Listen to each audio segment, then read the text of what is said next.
Hey guys! So nature is incredibly beautiful, right? The world is full of many magnificent things. One of them is waterfalls, places where water falls off cliffs. Now, one of the largest and most beautiful is Niagara Falls. It is among the world's largest and most famous waterfalls, with Angel Falls, Iguazu Falls, and Victoria Falls. Now, Niagara Falls is a large water source that constantly falls from a 167-foot cliff, and that attracts visitors and tourists from various countries, making this place very popular. But did you know that Niagara Falls was drained not so long ago, and that people could easily look at what was on the bottom?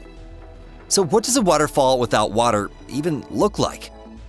Well, today you're going to learn about who drained the waterfall, why it was drained, and some other interesting facts about this wonder of nature that I'm sure no one's ever told you. I promise it's going to be interesting, so buckle up. So Niagara Falls isn't just one waterfall, as it might seem at first glance. It's actually an entire complex. It is in North America on the Niagara River.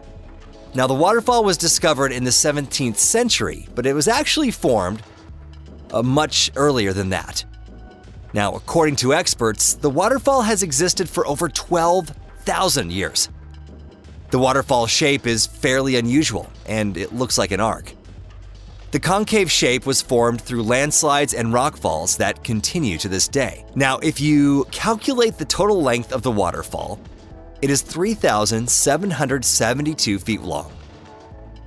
The constant flow of water running over the falls is a volume of 85,000 cubic feet per second. But did you know that despite those impressive numbers, this waterfall's existence is under threat of disappearing? The enormous water flow erodes the cliff they're falling from. And officially, statistics show that the waterfall shrinks 2.7 to 3.9 inches per year. In 1931 and 1954, there were huge rock slides on the waterfall that fairly significantly damaged the mountain rock, which fell into the waterfall's base. An operation to save the waterfall was quickly developed. They decided to clean the floor and to disrupt the cliff's erosion. They decided to slowly drain the waterfall, then monitor the Niagara River's route, and finally take measures to hinder the cliff's erosion. So this was all done for one purpose: to preserve the tourist attraction. In 1965, the flow of the American Falls, one of 3 waterfalls, was decreased to that of a tiny creek. Engineers were stunned by what they found. The bottom of the flow was covered with huge boulders that formed because of the rock slides we mentioned before. The water flow was sent to the neighboring one, Horseshoe Falls. The entire water flow was redirected to Canada. Now, this was fairly difficult to do and was done with the help of U.S. Engineering Corps. With their help and 28,000 tons of rocky filler material, a temporary dam was built to change the water's flow. This large load was delivered by 12,000 trucks. Completely building the huge dam required about 5 years. Now, during that time, the engineers were building, scientists studied the nature of the waterfall's base and of the cliff, and tourists and locals could easily look at the waterfall's bottom. They collected coins that had been tossed in decades ago. Sometimes the coins had antique value. Crowds of tourists came to see the waterfall without water. So the study resulted in a decision to reinforce the cliff with powerful steel bolts. These special bolts were put into any weak areas in the rock. Additionally, several holes were made in the rock to decrease the hydrostatic pressure. In November 1969, the temporary dam that redirected the water was blown up. The American Falls started returning to its original place. Niagara Falls was restored.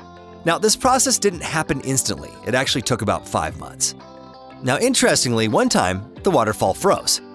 It's hard to imagine ice so tall, but in the winter from 1847 to 1848, it happened. The winter was extremely harsh with very low temperatures. Lake Erie was completely covered with an unbelievably thick layer of ice. So, an ice dam formed in the upper Niagara River, which blocked the flow of water. The cliff no longer had huge gushing water flows. but just little streams. And the waterfall was, you guessed it, covered in ice. Stones were visible through puddles that under normal circumstances would have been impossible to see. Locals and tourists walked on the ice, gathered various military artifacts that they could find, even ones dated back to the War of 1812. Some merchants tried to pull boards from the ice, and the most enterprising started making a path for ships. They cut stones and removed broken pieces that could get in the way. But despite all that, the wind changed after a few days, destroying the ice dam that had formed above. The water started flowing and falling again like always. Now, this is the only time in history that Niagara Falls stopped because of nature. Now, the falls don't really freeze anymore, but if temperatures are low enough, they will be covered with a small ice layer. But the water still doesn't stop. During this time of year, you may actually hear falling ice blocks in addition to the noisy water. Now, if you evaluate the state of Niagara Falls currently, most bridges over it are fairly old. They aren't very safe and require reconstruction. Careful and comfortable repairs would require stopping the water again in the near future. Additionally, the natural erosion that happens to the cliff also requires prompt intervention and innovative designs. Now, we don't know how this affects the local environment as a whole either. If we do nothing and pay no mind to the problems at hand, the falls may not be around for our descendants. Well, that's a Debbie Downer at the end, isn't it? That's all I've got for today. Leave a like, subscribe, let me know if you learn anything new from this video, and we'll see you again next time.